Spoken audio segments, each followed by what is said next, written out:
ভগৱান শ্ৰীকৃষ্ণৰ বাঁহী মহানন্দা বা সন্মোহিনীক লৈ বহুতো কাহিনী প্ৰচলন আছে, য'ত দুটা কাহিনী বিশেষভাৱে প্ৰচলিত হয়।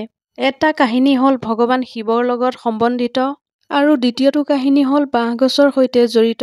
কোৱা হয় যে দ্বাপৰ যুগত যেতিয়া ভগৱান শ্ৰীকৃষ্ণ জন্ম হৈছিল তেতিয়া নন্দ ৰজাৰ ঘৰত শুভেচ্ছা যাচিবৰ বাবে সকলোৰে সোঁত ববলৈ ধৰিলে। নগৰবাসী, আশ্ৰমবাসী তথা ঋষিমুনি আৰু দেৱতা সকলোৱে কৃষ্ণ জন্মৰ খবৰ পাই শুভেচ্ছা জনাবলৈ আহিল। শুভেচ্ছা জনোৱা পৰম্পৰা অনুসৰি সকলোৱে শিশু কৃষ্ণৰ কাৰণে কিবা নহয় কিবা উপহাৰ স্বৰূপে আনিছিল। ভগৱান শিৱই ভাবিলে তেওঁৰ কাৰণে কিবা নহয় কিবা উপহাৰ স্বৰূপে লৈ যাব লাগিব। কিন্তু এনে এটা বস্তু নিব বিচাৰিছিল যিটো শিশু কৃষ্ণই নিজৰ হাতত ধৰিব পাৰে। এনেকৈয়ে ভাবি ভাবি ভগৱান শিৱ মথুৰাৰ ফালে গৈ আছিল। তেতিয়াই ৰাস্তাতে মহৰ্ষি দধিচিৰ অস্থিৰ কিছু অৱশেষ দেখা পালে। মহৰ্ষি দধিচি সেইজন আছিল যিজনে ৰাক্ষসক বিনাশ কৰিবৰ কাৰণে নিজৰ শৰীৰ দান কৰিছিল আৰু এওঁৰ শৰীৰ অস্থিৰ পৰাই সাৰংগ, বিনাশ আৰু গান্ধীৱ নামৰ তিনিখন ধনু আৰু এডাল বজ্ৰ নিৰ্মাণ কৰিছিল। ভগৱান শিৱই অস্থি এটুকুৰা উঠালে আৰু মায়াৰ জৰিয়তে এটি অনুপম মুৰুলী তৈয়াৰ কৰিলে।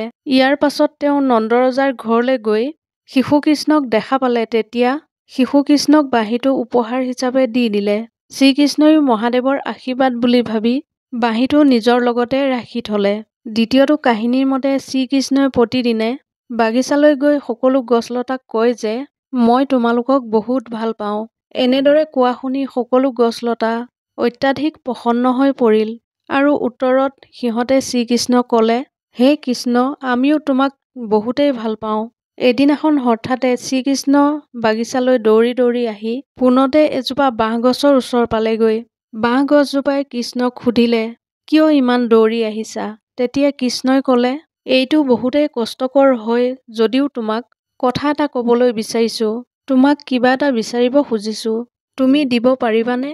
তেতিয়া বাঁহবৃক্ষজোপাই ক'লে, যদি সম্ভৱ হয় অৱশ্যে আপোনাক সহায় কৰিম।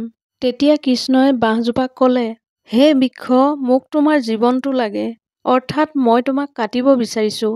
বাঁহগছজোপাই অলপ সময় ভাবি পুনৰ ক'লে, হে প্ৰভু, আপোনাৰ ওচৰত অন্য উপায় নাই নেকি? তেতিয়া শ্ৰীকৃষ্ণই ক'লে, নাই, মাত্ৰ এইটোৱেই উপায় আছে।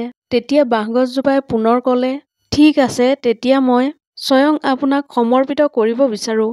যেতিয়া শ্ৰীকৃষ্ণই বাঁহগছজোপা কাটি তাত ছেদ কৰি আছিল তেতিয়া বাঁহজোপাই বিষতে চিঞৰি আছিল। কাটোতে বহুতে কষ্ট সহ্য কৰিবলগীয়া হৈছিল। অৱশেষত সকলো কষ্ট আৰু যন্ত্ৰণা সহ্য কৰাৰ পিছত বাঁহগছজোপাই নিজকে সুন্দৰ তথা মনোমোহা মুৰুলী ৰূপত নিজকে আৱিষ্কাৰ কৰিলে আৰু সেই বাঁহীটো সকলো সময়তে শ্ৰীকৃষ্ণৰ সৈতে আছিল।